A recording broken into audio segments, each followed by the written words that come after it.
वो latest book से पढ़ें, लेटेस्ट एडिशन से पढ़ें, है ना, क्योंकि बहुत सारी चीजें अपडेट होती रहती हैं, तो उसके लिए वो जरूरी है। काफी पेन आपके रेडी हो चुके होंगे, हमें देखते ही शुरू हो जाए। सिंध, पहले तो इसका थोड़ा सा इतिहास हम लोग जान ले, क्या कैसे था, और फिर जो आक्रमणकारी आने शुरू हुए और अंततः भारत में मुस्लिम सत्ता की स्थापना होती है, तो हम एक एक करके इस पे आगे बढ़ेंगे। तो अरबों के आक्रमण से पहले सिंध में जो है चाच और चाचनामा पढ़ेंगे आप, जो किताब है जो सिंध के इतिहास को जानने के लिए वो किताब होती है, लेकिन उसका लेखक कौन है ये पता नहीं है। तो चाचनामा, ये प्रश्न कई बार पूछा गया प्रश्न, चाचनामा से हमें कहाँ के बारे में जानकारी प्राप्त होती है। तो चाचनामा से हमें सिंध का इतिहास पता चलता है।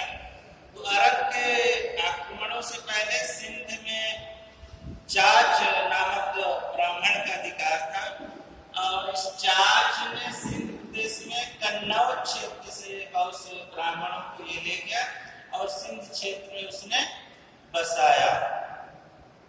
जब 712 में अरबों का आक्रमण हुआ, उस समय सिंध में चाच का भतीजा शासक था जिसका नाम था दाहिर।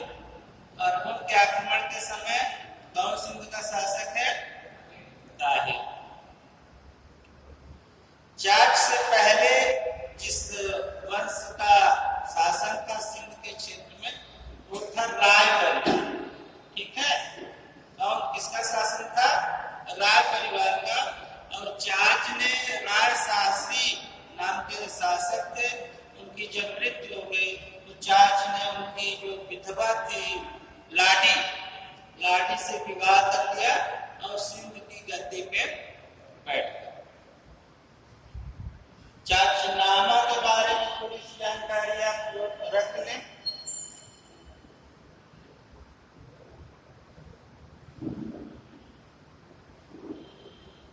चाचनामा अरबी में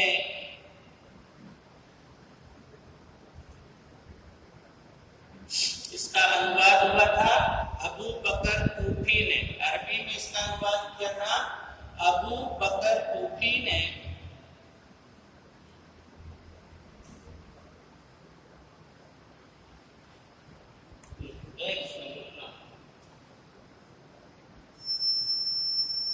ये बेसिक किताब थी इसमें, और नासिरुद्दीन महमूद जब शासक है, नासिरुद्दीन महमूद, इसके टाइम में इसका फारसी में अनुवाद हुआ था। मूल किताब अरबी में थी और नासिरुद्दीन महमूद के टाइम में इसका फारसी में अनुवाद हुआ था। किसने किया था? अबू बकर कूफी ने। अबू बकर कूफी में। तो क्वेश्चन क्या बनेगा आपका कि फारसी में अनुवाद किसने किया और किसके टाइम में हुआ? दो क्वेश्चन ये यहाँ से। अबू बकर कूफी। इसके बाद 636 ईस्वी में खलीफा उमर के समय, 636 में खलीफा उमर के समय मुंबई का जो थाना इलाका, वहां विजय के लिए इसने अभियान भेजा था। तो पहला जो इस्लाम से संपर्क भारत का हुआ वो अब खलीफा उमर 636 ईस्वी में उनने मुंबई के थाना विजय के लिए अभियान भेजा था, लेकिन ये अभियान सफल नहीं हुआ था। तो अगर क्वेश्चन ये है कि पहली बार इस्लाम से भारतीयों का संपर्क कब हुआ, है ना, तो ये इसका आंसर हो जाएगा आपका 636 ईस्वी में। तो भारत के लोग सबसे पहले इस्लाम के संपर्क में इसी समय आए, खलीफा उमर के समय 636 में, जब उसने थाना विजय के लिए अभियान किया। इसके बाद जो मालाबार तट है, वो कल का मैप आप सोचे, इधर पश्चिम पश्चिम के तट पे जो मालाबार तट है, इस तट पे कई अरब व्यापारी व्यापार होता आ रहा था पहले से। तो इसी टाइम के बाद से यानी 636 के बाद से इस मालाबार तट पे बहुत से अरब व्यापारी बसने शुरू हुए।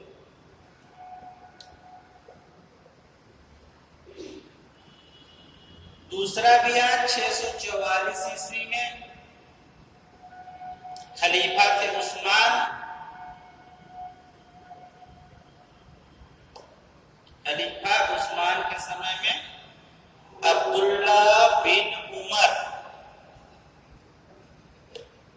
खलीफा उस्मान के समय में अब्दुल्ला बिन उमर स्थल मार्ग से पश्चिमी सिंध में प्रवेश किया था। उसने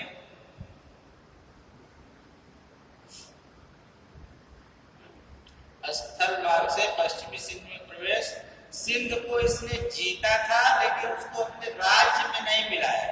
ठीक है, सिंध को जीता दूसरे अभियान में अब्दुल्ला बिन उमर ने, लेकिन उसको अपने राज्य में नहीं मिला। और इसके बाद जो घटना होती है जहां से आपके मीर कासिम का नाम आपके इतिहास में आ जाएगा, वो घटना क्या थी कि 708 ईस्वी में दमिश्क के खलीफा वलीद और इराक के गवर्नर हज्जाज, ठीक है, दमिश्क के खलीफा वलीद और इराक के गवर्नर हल्लाज, इनके लिए कुछ भेंटे लेकर के सिंघल यानी श्रीलंका का जो राजा है उसने एक जहाज इराक भेजा। सिंध के बंदरगाह पे जब वो जहाज आया तो यहाँ पे देवल में उस जहाज को लुटेरों ने लूट लिया। ठीक है, तो देवल में लूट लिया और देवल किसके अंडर में आ रहा है? दाहिर के अंडर में आ रहा है। तो खलीफा ने क्या कहा दाहिर को कि इन लुटेरों को वो दंडित करे। ठीक है, जो हमारा गिफ्ट आ रहा था उसको इन्हें लूट लिया है तो दाहिर को चाहिए क्योंकि उसके राज्य में घटना हुई है, तो उन लुटेरों को दंडित किए। दाहिर ने जवाब दिया कि भैया ये लुटेरे हमारे अंडर में नहीं आते हैं और मैं इनको दंडित नहीं कर पाऊंगा। तो इससे खलीफा जो है नाराज हो गया और हज्जाज ने सिंध पर आक्रमण करने का निर्णय ले लिया। 711 में उबैदुल्ला को सिंध पर आक्रमण के लिए भेजा। उबैदुल्ला 711 में उबैदुल्ला को सिंध पर आक्रमण के लिए भेजा, लेकिन उबैदुल्ला को कोई सफलता नहीं मिली। ये हारा और मारा भी गया। तो फिर से दूसरा भेजा दूसरे सेनापति को, उसका नाम था बुदैल। बुदैल को भेजा। ये भी जो है इसको भी सफलता नहीं मिली, ये भी पराजित हुआ और मारा गया। तो अंततः मीर कासिम के नेतृत्व में अभियान भेजा और मीर कासिम ही वो है जिसमें यहाँ पे विजय शुरू की यादों के लिए जिसने विजय की, उसका नाम है मीर कासिम।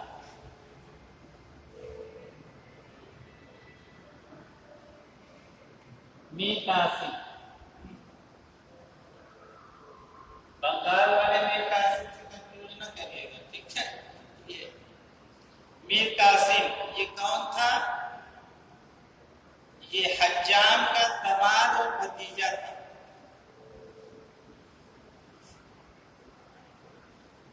हज्जाज इराक का गवर्नर है हज्जाज, उसका दामाद और भतीजा है। 712 ईस्वी में मकरान तट पे ये सिंध के रास्ते से हमला करता है।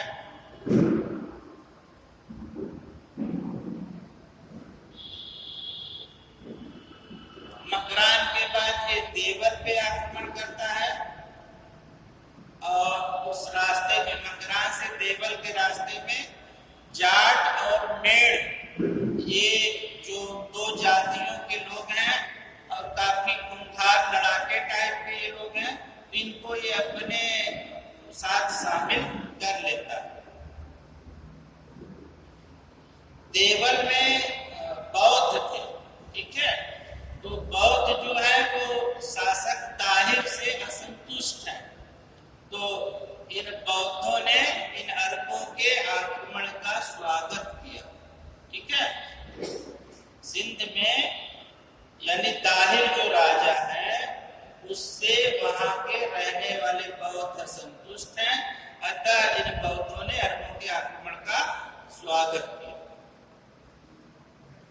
712 ईस्वी में मीर कासिम ने देवल को घेर लिया और 3 दिन तक वहां भयानक नरसंहार और लूटपाट का काम किया। 17 साल के ऊपर के 17 वर्ष के ऊपर के जितने स्त्री पुरुष थे सभी की क्या कर दी गई, सॉरी जितने पुरुष थे सभी की हत्या इसने यहाँ पे कर। देवल के बाद एक जगह थी निरुन, निरुन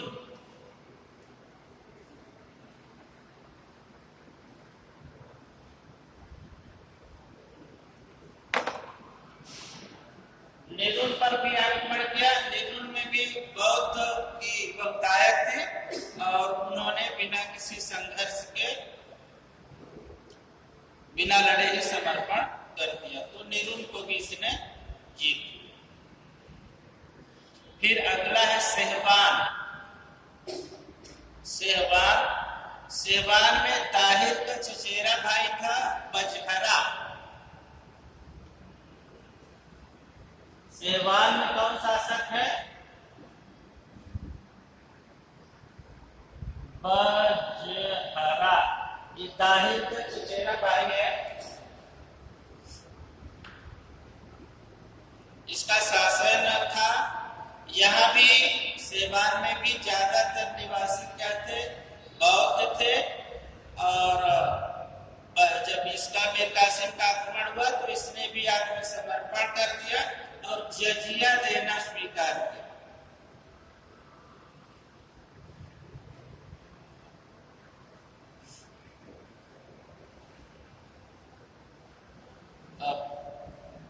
सेवान के लोगों ने जजिया देना स्वीकार किया और जो शासक बजहरा है वो भाग करके जो जाट है उनके शरण में चला गया। लेकिन जाटों का जो मुखिया था, काक उसका नाम था, उसने जो वो मीर कासिम से मिल गया और इस तरह से बजहरा जो है मारा गया। तो जजिया नाम आप पहली बार मिल गया है आपको यहाँ से, तो एक क्वेश्चन यहाँ से भी बन सकता है कि पहली बार जजिया, ठीक है, कहाँ के लोगों ने दिया? सेहवान के लोग, ठीक है।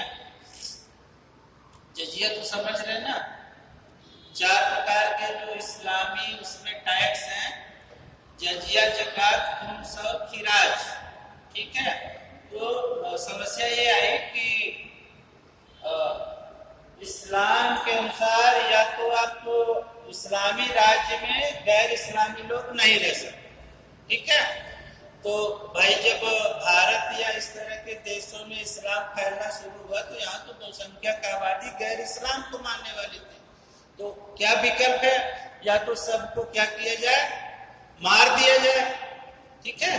तो जब सबको मार देंगे तो शासन किस पे करेंगे, और दूसरे सबको मारना भी संभव नहीं है।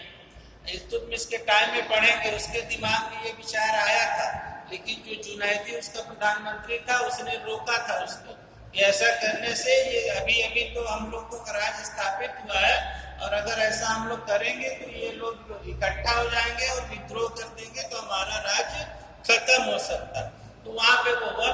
तो ये जो जजिया है, तो जो गैर इस्लामी लोग राज्य में रहने वाले हैं वो एक कैसे रह सकते हैं कि वो एक कर देंगे, ठीक है, जिम्मी कहलाएंगे और एक कर देंगे जिसका नाम रखा गया, उन्होंने रखा जजिया, ठीक है। तो जजिया अगर आप देंगे तो आपको राज्य में रहने की और अपने आजीविका की गारंटी कौन देगा? शासक जो है, जिसको आप जजिया देंगे, वो उस जजिया के बदले आपको अपने राज्य में रहने की और आजीविका की सुविधा या सुरक्षा प्रदान करेगा, ठीक है। तो 4 टैक्स की बात आई। तो एक प्रश्न कई बार आया है कि इन चारों में कौन सा धार्मिक कर था, ठीक है। खुम्स समझ लीजिए 4 कर है ना, अभी अभी इसको हम बता दे रहे हैं, ये थोड़ा अलग है विषय से, लेकिन जजिया, जकात और खुम्स, खिराज, ठीक है। तो जजिया समझ गया। जकात क्या होगा कि इस्लाम में, क्योंकि ये मान्यता है कि सब भाई भाई हैं, सब बराबर हैं, कोई छोटा बड़ा नहीं है, तो लेकिन प्रैक्टिकली ये होता नहीं था। तो क्या करते थे, जिनके पास है ना, वो लोग क्या देंगे? जकात देंगे, ठीक है। वो लोग अपने अन्य भाइयों की मदद करेंगे तो क्या देंगे उनको? जकात, या जिसको आप कहो कि दान देंगे, ऐसा चीज समझो, ठीक है। तो वो हो गया जकात। अभी भी आप देखो कि जब लोग, हालांकि वो स्वरूप बदल गया, लेकिन जकात देते हैं। कोई जैसे हमारे यहाँ कोई ऐसा कार्यक्रम हुआ तो हम संपन्न हैं तो हम क्या देंगे? गरीबों को जकात देंगे, ठीक है। फिर खुम्स है। खुम्स क्या है? युद्ध में अब हमने आक्रमण किया, हम विजयी हुए, तो जो लूट का माल मिलेगा, ठीक है। लूट के माल में सारा कुछ है, रुपया पैसा के साथ स्त्री पुरुष बच्चे गुलाम जो भी है, सब है, सब क्या है? लूट का माल है, माले गनीमत। तो ये खुम्स है, युद्ध में लूट का माल। इस्लामी सिद्धांत के अनुसार जो है चौथाई हिस्सा राजकोष में जाना चाहिए, बाकी हिस्सा जो शामिल है उस लूट में, उनमें बंटना चाहिए। लेकिन फिर अलग अलग शासकों ने अपने हिसाब से कि कितना भाग कोष में जाएगा, कितना, अलाउद्दीन जैसे हुआ तो उसने उल्टा ही कर दिया था, है ना। तो अपने अपने हिसाब से किया। लेकिन खुम्स को आप समझिए कि युद्ध में जीता हुआ जो प्राप्त माल है वो है खुम्स। और चौथा हुआ आपका खिराज। खिराज है भू राजस्व, जमीन से होने वाला जो राजस्व है वो क्या कहलाएगा? खिराज। तो ये 4 तरह के टैक्स हो गए। प्रश्न ये आता है कि ये चारों विकल्प दे देगा, इनमें कौन सा कर धार्मिक है? क्या आंसर होगा आपका?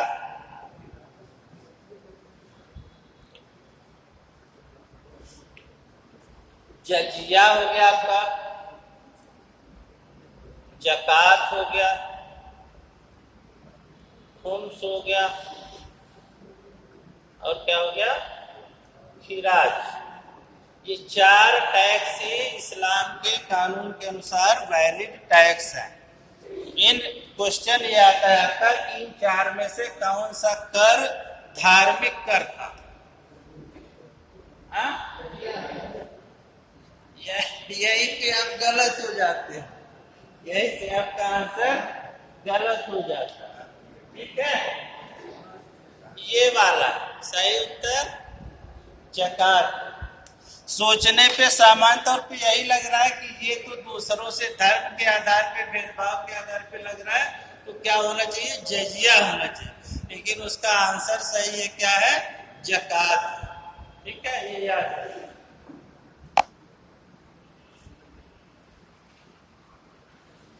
फिर हम लोग आते हैं आगे, कहाँ थे? सेवान हो गया ना।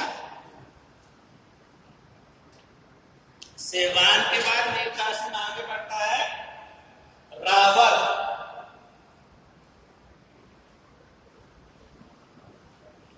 रावल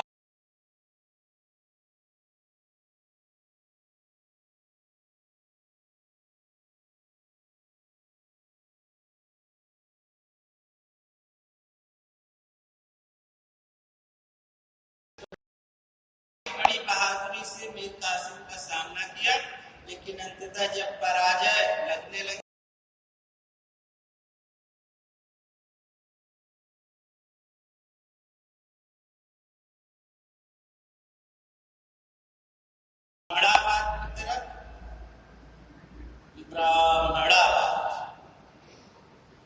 ब्राह्मणवाद का जो शासक था वो दाहिर का बेटा जयसिंह था।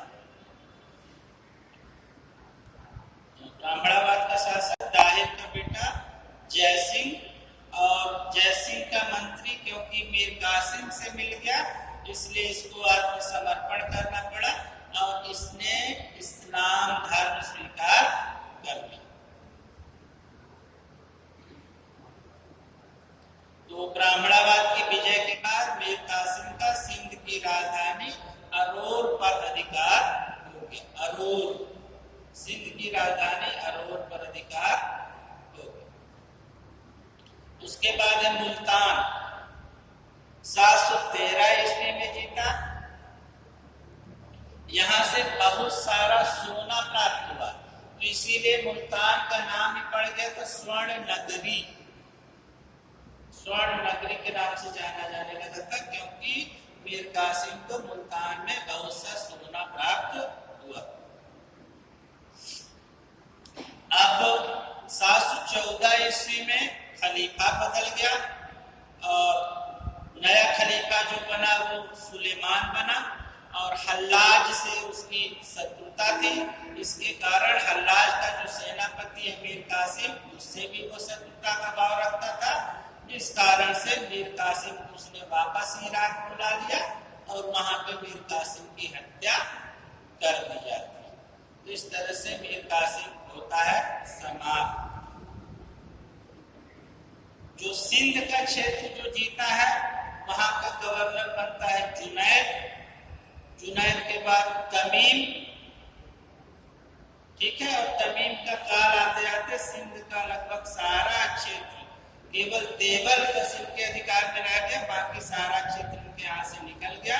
और 9वीं शताब्दी के अंदर सिंध में खलीफा का प्रभाव लगभग समाप्त हो गया। मंसूरा और मुल्तान दो बहुत छोटी छोटी रियासतें थी जो खलीफा के अधीन थी, बाकी खलीफा के प्रभाव से सारा क्षेत्र यहाँ से निकल गया। ये तो हो गया अरब। अब इनका प्रभाव क्या पड़ा भारत पे? तो बहुत से इतिहासकार कहते हैं कि कोई खास प्रभाव नहीं पड़ा। जितना हम इनसे प्रभावित हुए उससे ज्यादा ये लोग हमसे प्रभावित हुए। अरब, ठीक है, यहाँ के विज्ञान, गणित और ज्योतिष इन और औषधि विज्ञान, तो ये 4-5 विषयों को इन लोग ने यहाँ काफी सीखने का प्रयास किया। यहाँ तक कि जो संख्याएं होती हैं, संख्याओं के लिए इनका शब्द है हिंदसा। जो नंबर्स होते हैं उसका इनने नाम रखा हिंदसा। तो या इसी शब्द से आप आकलन कर सकते हैं कि ये लोग भारत से कितने प्रभावित थे। संख्याओं का अरबी नाम है हिंदसा।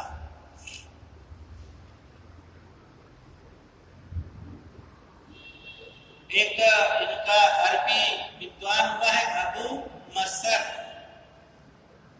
अबू मसर ने बनारस जाकर, अबू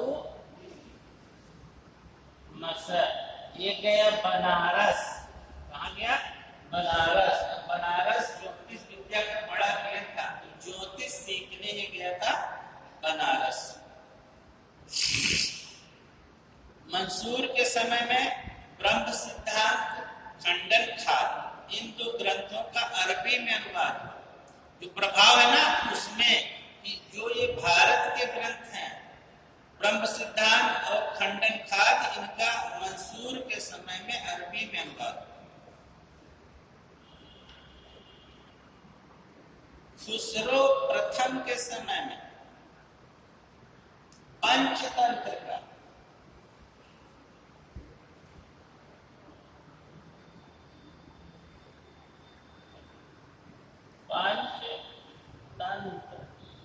पंचतंत्र की कहानियां पढ़े हैं ना, तो पंचतंत्र का फारसी में अनुवाद हुआ नौशीरवां के नाम से। नौशीरवां,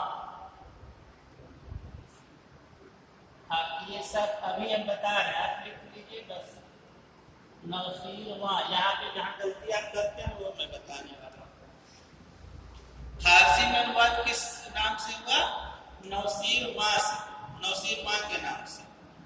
और आप क्या पढ़े हैं कि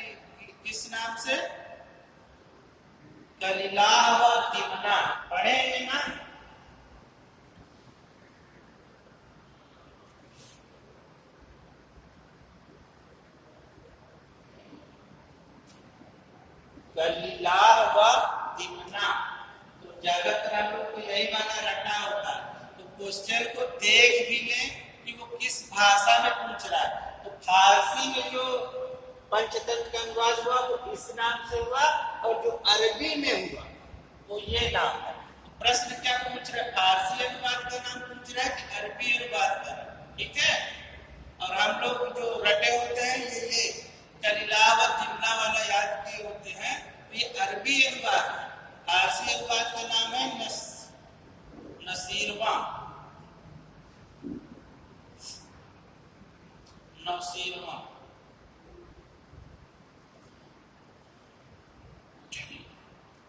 हारून जब खलीफा थे उनके समय में एक बौद्ध महंत जिनका नाम था बरांका। बरांका कौन थे? एक बौद्ध महंत थे। बौद्ध महंत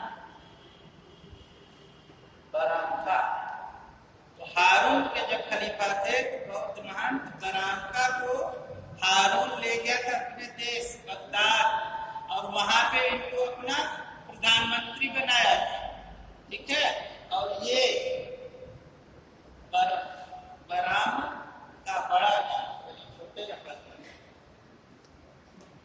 बरांका। तो ये बरांका ने क्या काम किया कि ये बहुत से विद्वानों को भारत से ले गए, और फिर भारतीय जो ज्योतिष विज्ञान या चिकित्सा शास्त्र, औषध विज्ञान, इनके जो ग्रंथ थे बहुत से ग्रंथों का हमने फिर वहां पे ट्रांसलेशन का काम कराया। बरांका का नाम आप याद।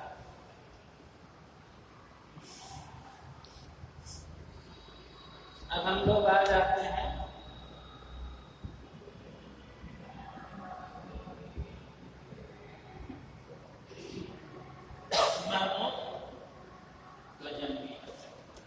बड़ा है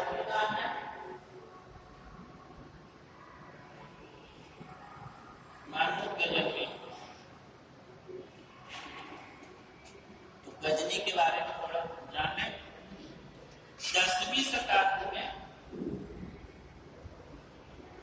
10वीं शताब्दी में बगदाद के खलीफा जो थे,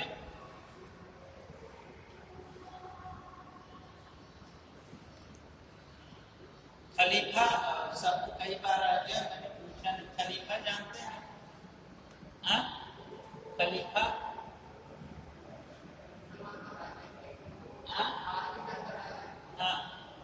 धार्मिक है। ठीक है।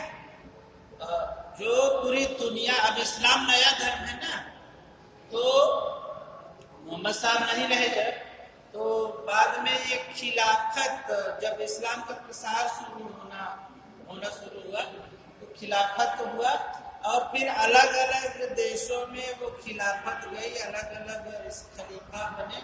तो खलीफा जो है ये पूरी दुनिया के इस्लाम के मतानुयायी हैं, उनका सबसे बड़ा क्या है? धर्म गुरु है। जैसे ईसाइयों में पोप है ना, पोप का सेंटर रोम है, उसी लेकिन ये खिलाफत घूमती रही है। तो जो इसको समझिए कि पूरी दुनिया के जो इस्लाम के मतानुयायी हैं उनका जो सबसे बड़ा धर्म गुरु है वो है कौन? खलीफा। और खलीफा का इम्पोर्टेंस ये है कि शासन जो आप कर रहे हैं, भले आपने जैसे मान लो ये एरिया जीत लिया, ठीक है, तो आपका शासन खुद का नहीं मानते, आप खलीफा के बिहाफ पे शासन करोगे। और आप सल्तनत काल में पाते हो खलीफा आपको खिलाफ देता है। ठीक है, खिलाफ पुत्र में मान्यता देता है कि ठीक है, हमारी तरफ से तुम्हें मैं यहाँ का शासन करने का दायित्व सौंपता हूँ। ठीक है, तो रिलीजियस के साथ साथ पॉलिटिकल भी एक तरह से कह सकते हैं कि वो प्रमुख। ठीक है, क्योंकि उसी के बिहाफ पे हम शासन कर रहे हैं, हम स्वतंत्र शासन नहीं कर रहे हैं। आप इल्तुतमिश को पाते हैं, इल्तुतमिश ने प्रयास किया था, बड़ी मेहनत की थी खिलाफत प्राप्त करने के लिए, यानी खलीफा से मान्यता प्राप्त करने के लिए। अब खलीफा अगर मान्यता दे देता है तो उसका इस्लामी जगत में बड़ा महत्व है, क्योंकि आप इस्लाम के अनुयायी हैं। तो अगर खलीफा ने हमें कह दिया है तो अब आप हमारी बात काट काट नहीं सकते। हमारी बात की एथेंटिसिटी होगी, ठीक है। एक प्रभुसत्ता जो थी वो प्राप्त होती थी, खिलाफत प्राप्त होने से, खलीफा से मान्यता प्राप्त होने के कारण।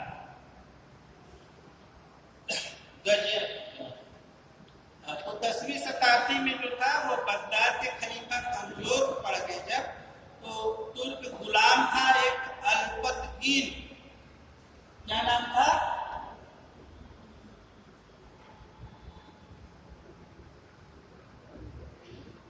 अल्पतकीन। इसने स्वतंत्र राज्य की स्थापना की। 933 से 963 ईस्वी तक ये शासन रहता है गजनी में, और इसका जो वंश है क्या कहलाता है? इसी का वंश गजनवी वंश, या इसी को हम जानते हैं यामिनी वंश के नाम से। गजनवी या यामिनी वंश के नाम से हम इसी को जानते हैं। तो किसने स्थापना की? बगदाद के खलीफा का प्रभाव 10वीं शताब्दी में जब खत्म होने लगा, उन्हीं का एक तुर्क जाति का गुलाम था, नाम था अल्पतकीन। उसने गजनी में गजनवी वंश एक स्वतंत्र राज्य की स्थापना की, और उसी के नाम पे ये हो गया गजनवी वंश या यामिनी वंश इसको। अब इसका जो राज्य है, और भारत में हिंदू शाही वंश है उत्तर पश्चिम में, ठीक है। तो हिंदू शाही वंश और गजनवी वंश की सीमाएं अब क्या हो गई हैं? मिल चुकी है। तो स्वाभाविक है कि आगे चल के दोनों में क्या होगा? पड़ोसियों में ही झगड़ा होता है ना, तो आगे चल के दोनों में गजनवी वंश और इनमें झगड़ा होना स्वाभाविक है, तो आगे होगा। अल्पतकीन के बाद गजनी का शासक बने इसहाक, नाम बस लिख लीजिए क्रम से, कुछ खास इनका रहा नहीं। तो इसहाक हो गए अल्पतकीन के बाद। फिर है बलक्तकीन, बलक्तकीन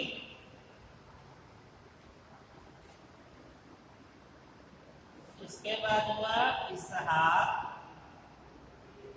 इसके बाद हुआ बलक्तकीन, बलक्तकीन, और बलक्तकीन के बाद हुआ पीराई, बड़ा पीराई, छोटा पीराई, पीराई। और पीराई के बाद जो शासक बना बगदाद का वो है सुबुक्तकीन, सुबुक्तकीन।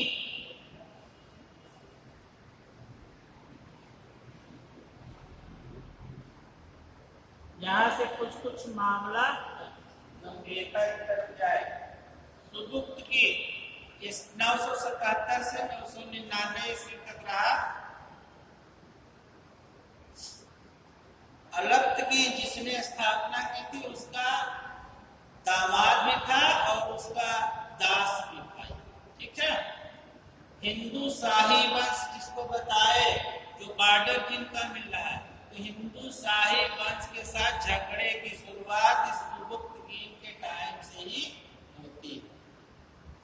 हिंदू शाही वंश के साथ संघर्ष का आरंभ 987 ईस्वी में हुआ, जब इसने हिंदू शाही वंश के शासक जयपाल पर आक्रमण किया। जयपाल जब लग रहा था विजयी होगा, उसी समय भयंकर बर्फबारी हुई, जिसके कारण जयपाल को विवश होकर के समझौता करना पड़ा। 991 में जयपाल ने एक काम और किया कि जो भारत के बड़े राज्य हैं उनमें अजमेर, आपका कालिंजर, कन्नौज, इन हिंदू राजाओं का जयपाल ने एक संघ बनाया इस सुबुक्तकीन को हराने के लिए। लेकिन लंकान के पास युद्ध हुआ जिसमें ये संघ जो है वो अराजक। आगे चल के 997 में सुबुक्तगीन की मृत्यु हो जाती है और सुबुक्तगीन के बाद बनता है जिसको आप पढ़ेंगे महमूद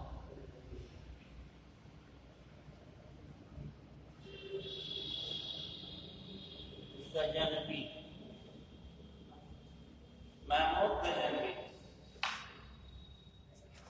महमूद गजनवी, इसका भाई शासक था इस्माइल, उसको हटा करके ये गद्दी पे बैठा। महमूद गजनवी को आजम का प्रथम सुल्तान कहा जाता है। आजम का मतलब होता है दुनिया। आजम का प्रथम सुल्तान किसे कहा जाता है? महमूद गजनवी। दूसरी चीज, सुल्तान की पदवी धारण करने वाला या सुल्तान की उपाधि धारण करने वाला ये पहला शासक।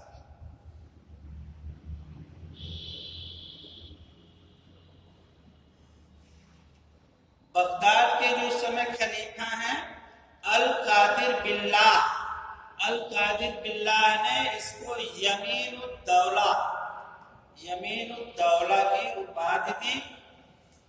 अमीनुद्दौला का मतलब हुआ साम्राज्य की दक्षिणी भुजा, और यमीनुल मिल्लत, यमीनुद्दौला और अमीनुल मिल्लत की उपाधि दी।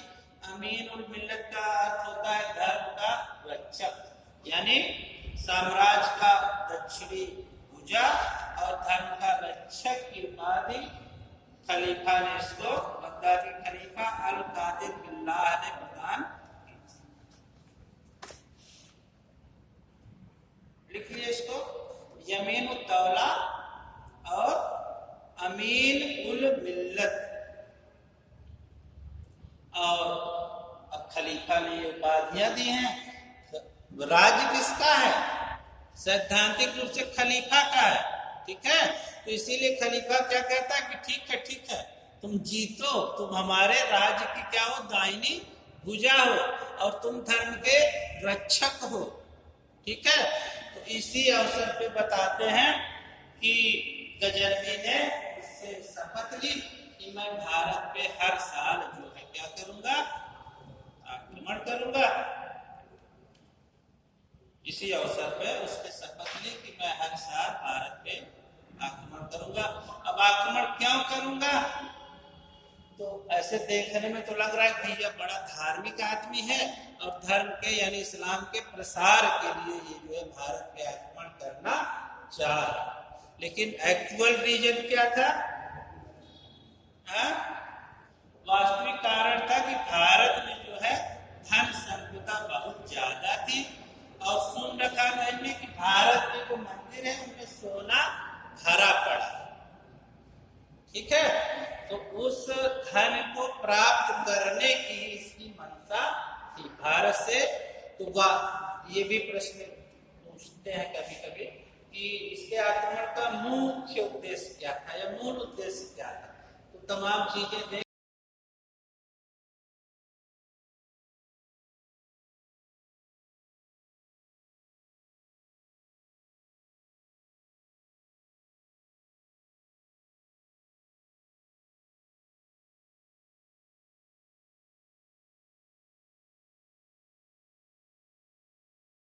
और अभी भी क्या बहुत सारे लोग कोई पुराने मंदिर को खोद खाद के धन लालच में खोद डालते हैं ना, अखबारों में पढ़ते होंगे।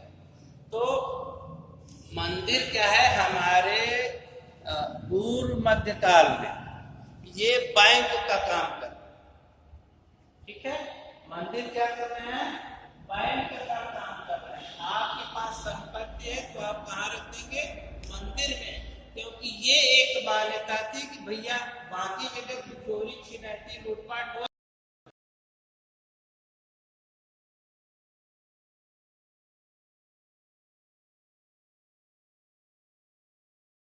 काम कर रहा है, वो सेम काम उस टाइम पे कौन कर रहा है?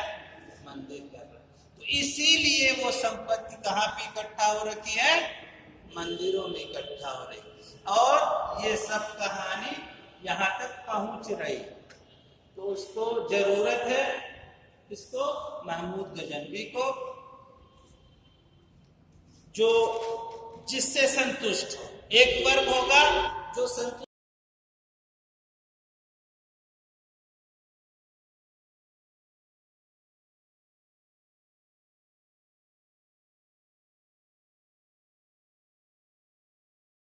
जब ये मिलेगा, ठीक है। तो इसको अपने राज्य का विस्तार करना है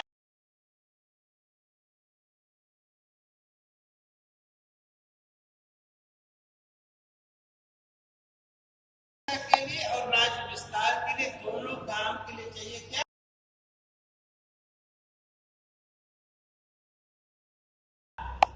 धन। और धन कहाँ मिलेगा?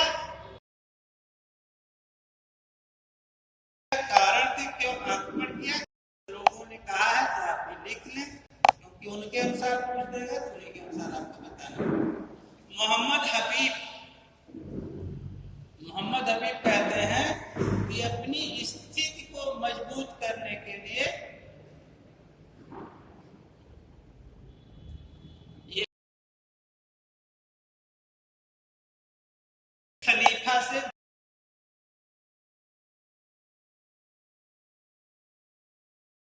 मोहम्मद हबीब। एक और इतिहासकार है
कब्जे को रोकने के लिए इसको सेना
क्षेत्रों को जीतने के बाद वापस आ हिंदू शाही राज्य के कुछ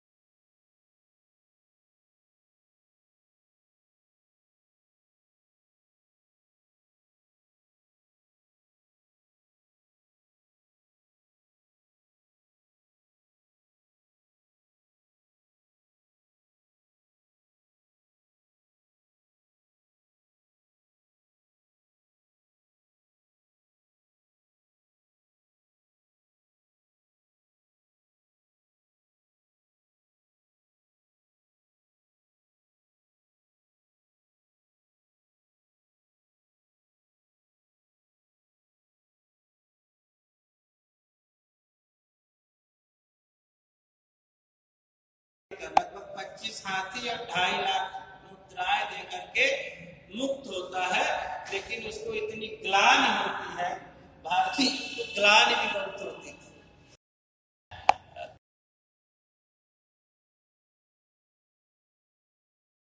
भाई फिर से तुम मजबूत होकर मुकाबला करो। आप गोरी को देखते हैं ना, पहले में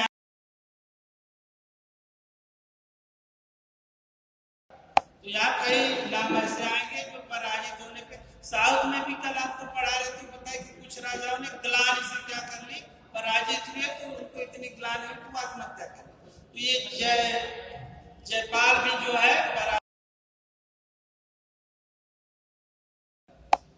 जयपाल के बाद उसका लड़का आनंदपाल शासक बनता है।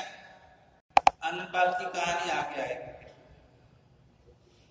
तीसरा आक्रमण 1004 ईस्वी में, 1004 उच्च के राजा बजरा, उच्च पे करता है और राजा है बजरा, उच्च राजा है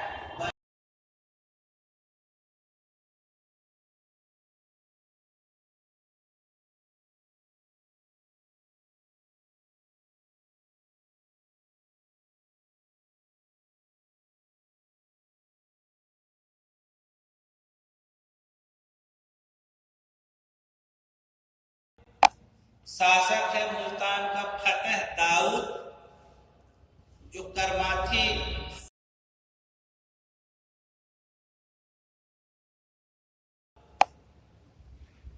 करमाथी सिया, ये भी आत्मसमर्पण कर देता है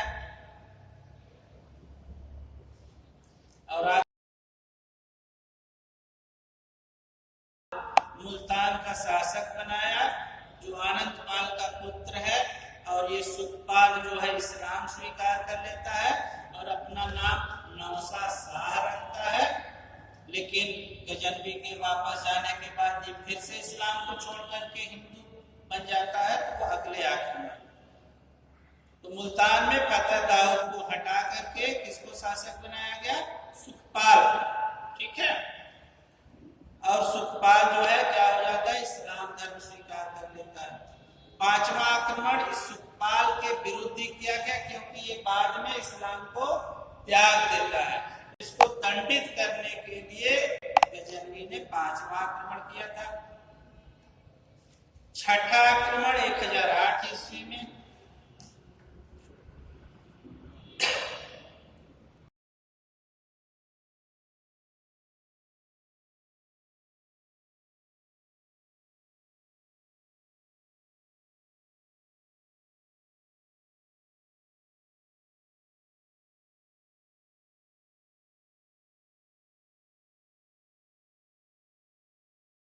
था तो आनंदपाल ने उसको रास्ते में बाधा पहुंचाई।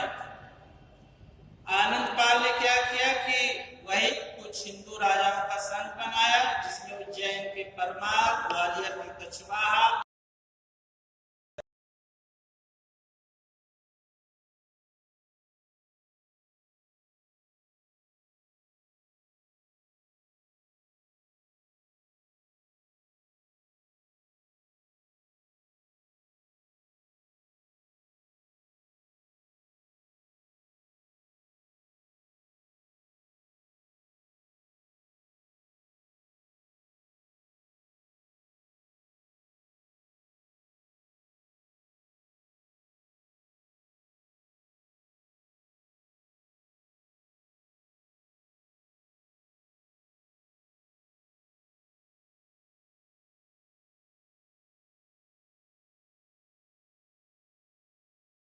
वहां भी जो है पराजय का सामना करना पड़ा।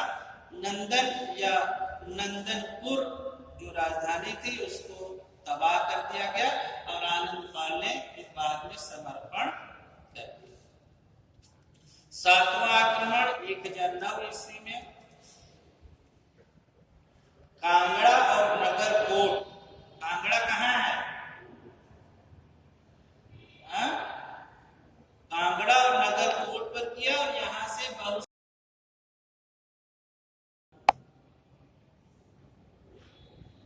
आठवां आक्रमण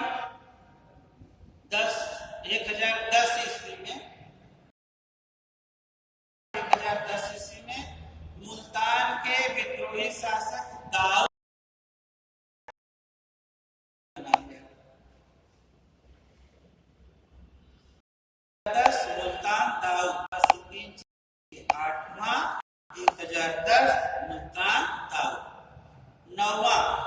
1011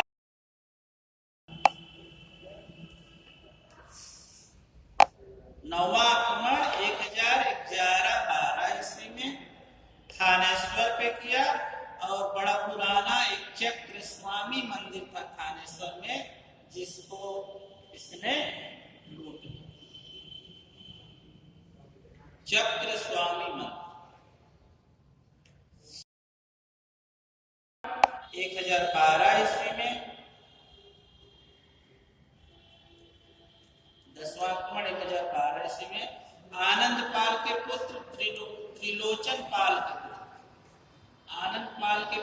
त्रिलोचन पाल के पुत्र मरगला दर्रे पर त्रिलोचन पाल ने रोकने का असफल प्रयास किया, लेकिन पराजित हुआ।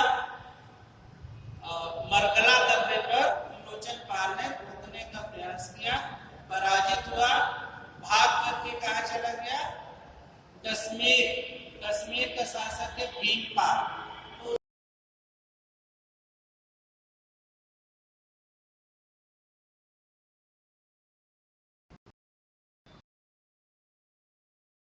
और फिर तो कश्मीर के शासक में संग्राम राज 1003 से 1028 तक है। इनने अपने मंत्री तुंग को इसकी मदद के लिए भेजा, तो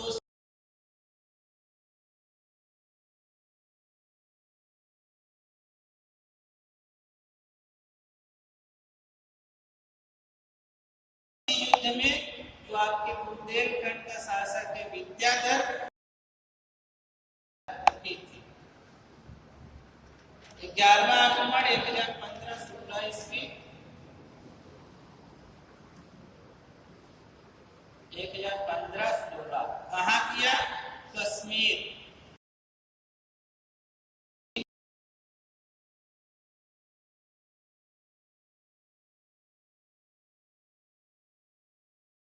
जगह है, वहीं से फिर वो वापस गजनी चला गया। 11वां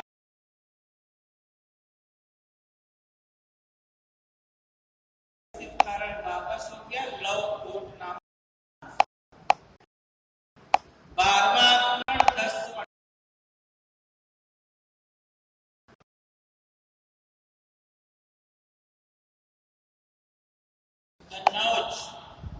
कन्नौज में गुर्जर प्रतिहार का शासन है और शासक है राज्यपाल। 1018 में 12वां आक्रमण कन्नौज में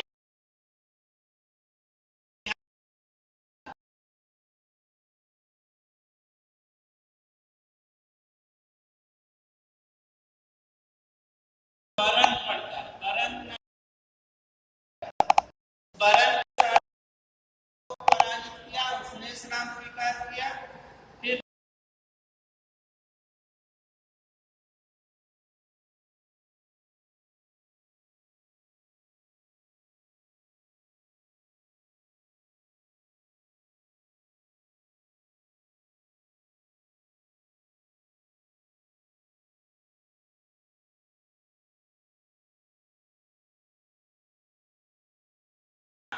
कर लेता है जवाहर के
विद्याधर रात में जो है वो अपना घोड़ा उड़ा लिया और युद्ध क्षेत्र छोड़ करके भाग, रात में भाग निकला। तो यहाँ पे भी गजनवी जहाँ उसको पराजय लग रही थी वो जीता, लूट मार ली, संपत्ति लूटी और फिर वापस चला। 15वां आक्रमण 1021-22 में, 15वां आक्रमण 1021-22 कहाँ किया? पंजाब।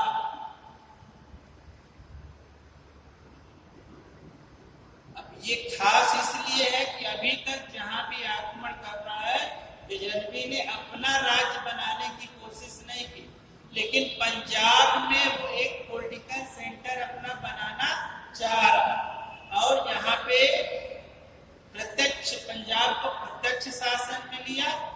शासन में लेंगे यानी जब हम प्रशासन चलाएंगे तो हमें क्या मुद्रा भी चलानी पड़ेगी। तो यहाँ जो पहले से प्रचलित शाही सिक्के, शाही वंश के, हिंदू शाही वंश के वो जो सिक्के चल रहे थे उन्हीं सिक्कों को यहाँ पे उसने चलाया। उन सिक्कों पे घुड़सवार और नंदी किया, नंदी शंकर जी वाला बैल, तो आकृति पहले से शाही वंश के सिक्कों पे बनती थी। उन्हीं सिक्कों को ये चला, अपने कोई नए नहीं ढालता। और संस्कृत में उसने क्या किया कि संस्कृत में उन सिक्कों पर खुदवाया अपना नाम। वो नाम क्या खुदवाया? अव्यक्तमेकम, अव्यक्तमेकम अवतार महमूद। ये संस्कृत में खुदवाता है। कौन खुदवाता है? महमूद गजनवी, जो किस लिए आया है? इस्लाम का प्रचार करना है। और सिक्कों पे क्या संस्कृत में खुदवाता है? अव्यक्तमेकम अवतार महमूद, और अपने को अवतार घोषित करना, जो संकल्पना अवतारवाद की हिंदुओं की, ठीक है। तो यहाँ पे पंजाब में ये सिक्के जलाए जिसमें नंदी की आकृति और घुड़सवार और ये जो वाक्य है ये खुदवाया। और इस तरह के जो सिक्के मिले हैं, ठीक है, नंदी की आकृति वाले महमूद गजनवी के जो सिक्के मिले हैं उनका एक खास नाम है। उसका नाम क्या है? क्या नाम है?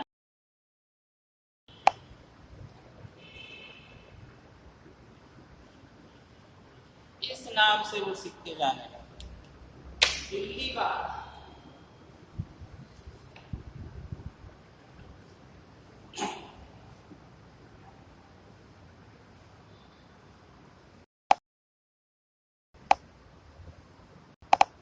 और पंजाब को मैंने बताया कहता है तो पंजाब में अपनी तरफ से अब वो आदमी नियुक्त करता है गवर्नर या राज्यपाल के रूप में, और पंजाब का गवर्नर बनाता है अरिया रुट को। अरिया रुट को पंजाब का गवर्नर या राज्यपाल बनाता है।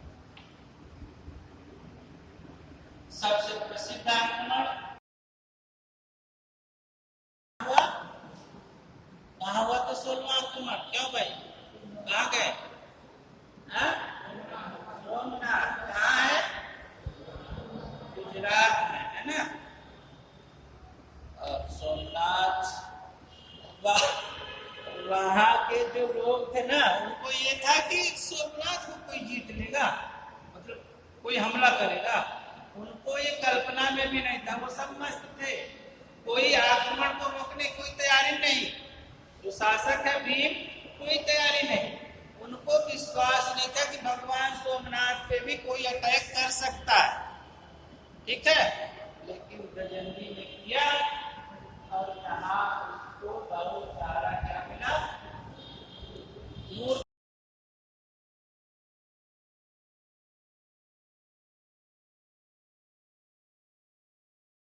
गजनी ले गया तो गलत फैसला हो जाएगा। तो सोमनाथ पे आक्रमण किया और बहुत ज्यादा धन यहाँ पे संचित था। शासक जो भीम था वो बिना कोई लड़े भाग गया, कोई तैयारी नहीं की। और मंदिर की सुरक्षा की जिम्मेदारी जिन पुरोहितों की थी वो सब अपना पूजा पाठ में लगे हैं, है ना, संगीत भजन वजन गा रहे हैं, कोई तैयारी नहीं है, कोई आक्रमण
नबी के आगमन उजागर किया, जिससे प्रेरणा ली इसके बाद आने वाले लोगों ने।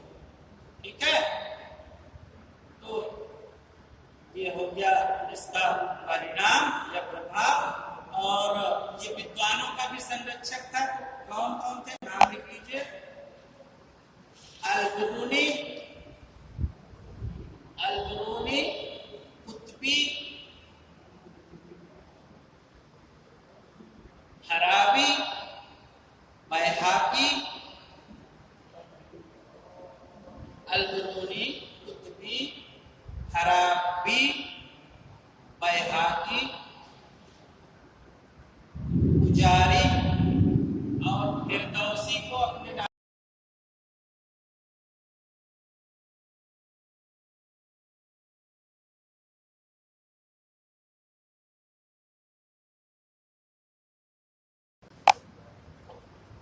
कुतुबी ने क्या लिखा?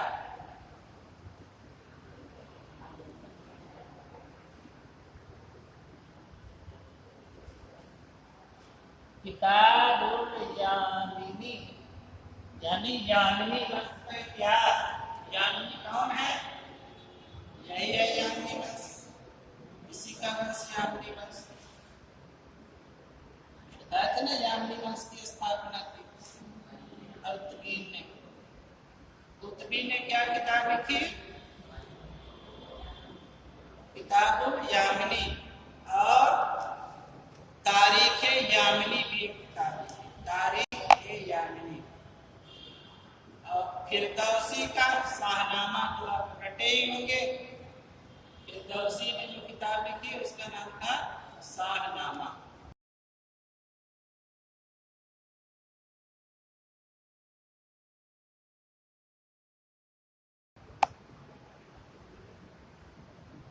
अल-बिरूनी,